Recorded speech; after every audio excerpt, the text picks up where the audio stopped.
विकास संदर्भात ताजा अंदाज देणार आहे।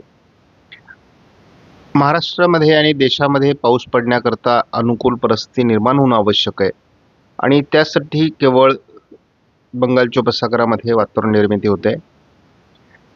अरबी समुद्रात त्या प्रमाणात वातावरण निर्मिती नाही, परंतु पुढील काही दिवसात ती वातावरण निर्मिती होईल असं वाटतं। या ठिकाणी बाष्प निर्मिती होत असून या बाजूने मान्सूनचे वारे प्रवाहित होत आहेत। त्यामुळे यदा कदाचित ही सिस्टम भारताला वातावरण बदलण्यास कारणीभूत ठरू शकते।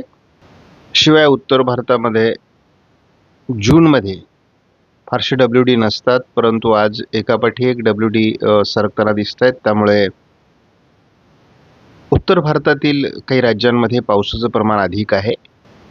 आपण या ठिकाणी बघतो की मान्सूनची प्रगती जवळपास 8-9 दिवसापासून या ठिकाणी पश्चिमी शाखेकडून झालेली नाही। पूर्व शाखेकडून देखील 4 दिवसापासून कुठलीही प्रगती झालेली नाही आहे, म्हणजे मान्सून ठप्प अवस्थेमध्ये अजूनही आहे। आज जूनची 17 तारीख आहे। अजूनही उष्णतेची लाट मध्य भारतावर स्पष्ट दिसते। आज काही भारतीय हवामान खात्याने फारसं पावसाचं वातावरण दाखवलेलं नाही। केवळ विदर्भामध्ये पावसाची शक्यता व्यक्त करण्यात आलेली आहे। उद्या 18 तारखेलाही महाराष्ट्रामध्ये उष्णतेची लाट सर्वत्र असण्याची शक्यता आहे आणि ज्या ठिकाणी भरपूर पावसाचे दिवस असतात त्या ठिकाणी उष्णतेची लाट असणं हे एक दुष्काळी संकेतच आहेत। त्यामुळे या वर्षाच्या पाऊसमानाला कोणी हलक्यात घेऊ नका। 19 तारखेला देखील महाराष्ट्रात उष्णतेची लाट कायम आहे। भारतीय हवामान खात्याने दिलेल्या अलर्टनुसार 20 तारखेला देखील केवळ विदर्भात पावसाचं वातावरण दाखवलं गेलंय, इतरत्र कुठेही पावसाचं वातावरण दाखवण्यात येत नाहीये। 20-21 तारखेपासून पावसाचं प्रमाण वाढेल असं म्हणत असताना भारतीय हवामान खात्याने मात्र आपल्याला 21 तारखेपासून पावसाचं प्रमाण भारतामध्ये खूप कमी होईल असे संकेत दिले आहेत। मॉडेल आपल्याला पाऊस 22 तारखेपासून वाढेल असं दाखवत आहेत, परंतु भारतीय हवामान खात्याने मात्र कुठल्याही प्रकारचा पावसाचा अंदाज दिलेला नाही। आणि आपण या प्रतिमेमध्ये बघतो WDच्या प्रभावाने जरी भारताच्या या भागामध्ये थोडा थंडावा असला तरी महाराष्ट्राची परिस्थिती सर्वात बिकट या ठिकाणी स्पष्टपणे दाखवण्यात आलेली आहे आणि सातत्याने उष्णतेची लाट देखील दाखवण्यात आलेली आहे। या परिस्थितीत आपल्याला हे बघायचं की खरंच भारतात पाऊस पडतोय का, तर प्रत्येक दिवशी भारतामध्ये पाऊस पडतोय, परंतु त्याचं प्रमाण अतिशय कमी आहे। आता महाराष्ट्रामध्ये केवळ विदर्भामध्ये गेल्या 48 तासात देखील पाऊस झालेला आहे। काल 16 तारखेपर्यंत हवामानातील सगळं परिस्थितीचा आढावा घेता कोणत्याही प्रकारे विशेष कोणत्याही जिल्ह्यामध्ये विशेष हवामानात बदल झालेला नाही। जोपर्यंत वाऱ्यांचा प्रभाव हा या ठिकाणाहून अशा पद्धतीने भारतावर येत राहील तोपर्यंत मान्सून सक्रिय होणं फार अवघड राहणार आहे आणि मुख्य मान्सूनचे वारे या पद्धतीने या बाजूने निघून जात आहेत। जोपर्यंत ही अवस्था आहे तोपर्यंत मान्सून सक्रिय होणं फार कठीण आहे। भारतीय हवामान खात्याचा अंदाज पूर्णतः GFS मॉडेलवर अवलंबून असतो। GFS मॉडेलने दिलेले अंदाज महाराष्ट्रामध्ये फार जुळत नाही। या ठिकाणी विदर्भात थोडी पावसाची शक्यता सध्या 17 तारखेला आहे। 18 तारखेलाही विदर्भात पावसाची शक्यता राहील। 19 तारखेलाही थोड्याफार प्रमाणात पावसाचं वातावरण आहे। 20 तारखेला मात्र कोरड्या वाऱ्यांचा प्रभाव अजून वाढतोय आणि संपूर्ण भारतावर हे वारे पसरत आहेत। पर्यायाने मान्सूनचे वारे वीक असल्यामुळे या वाऱ्यांचा प्रभाव अजून कायम आहे। 21 तारखेला मात्र एक WD सक्रिय होत असल्यामुळे या भागात बाष्प निर्माण होईल आणि ही काही प्रमाणात कोरड्या वाऱ्यांना रोध निर्माण करू शकतात। तर GFS मॉडेलने कुठल्याही प्रकारे पावसाचं प्रमाण वाढण्याचे संकेत दिलेले नाहीत। 23 तारखेला मात्र GFS मॉडेल थोडं दक्षिण भारतामध्ये पावसाचं प्रमाण वाढण्याचे संकेत दिलेत।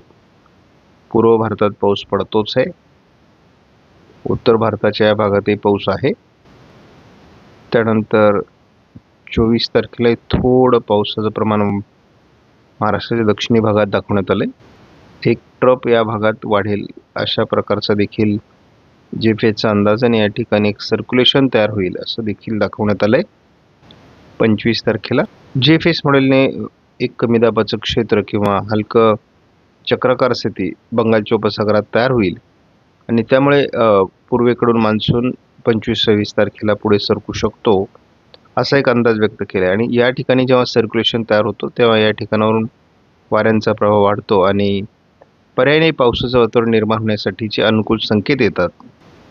आज 17 तारखेपासून थोडं वातावरण बदलू शकतं असा ECMW मॉडेलचा अंदाज आहे. आज देखील नागपूर आणि अमरावतीच्या काही भागात पावसाची शक्यता वर्तवण्यात आलेली आहे. थोडं लातूरच्या भागात पावसाची शक्यता वर्तवण्यात आलेली आहे.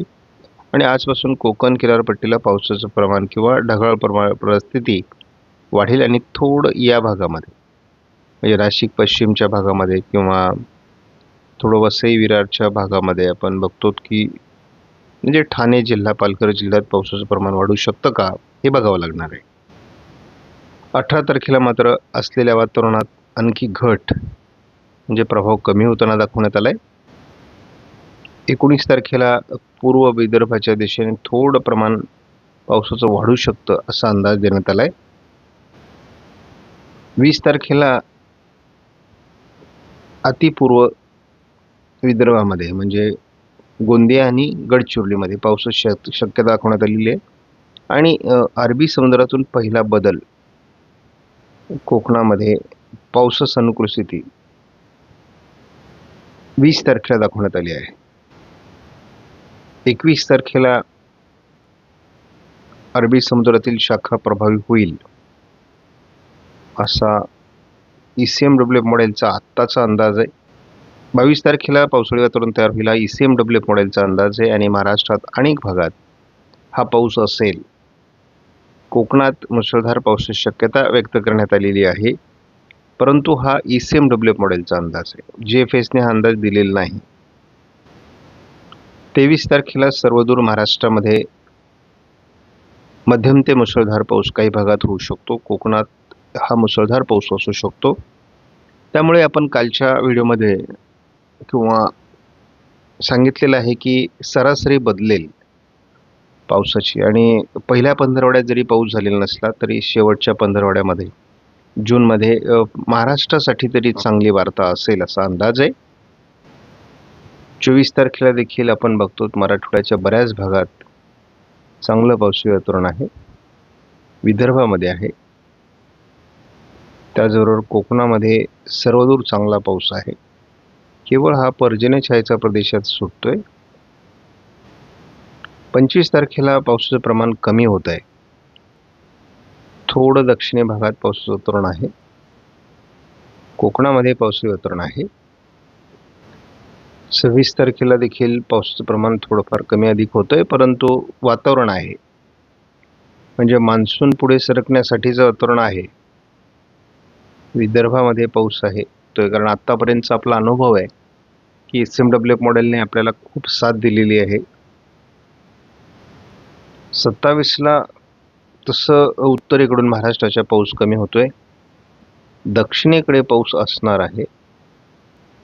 या भागामध्ये पाऊस आहे, मात्र याच्यावरती पाऊस कमी आहे. आणि आपण नेहमी सांगत आलो उत्तर महाराष्ट्र, उत्तर मराठवाडा, पश्चिम विदर्भ या भागात पाऊस कमी राहील हा आपण सुरुवातीपासून सांगत आलो.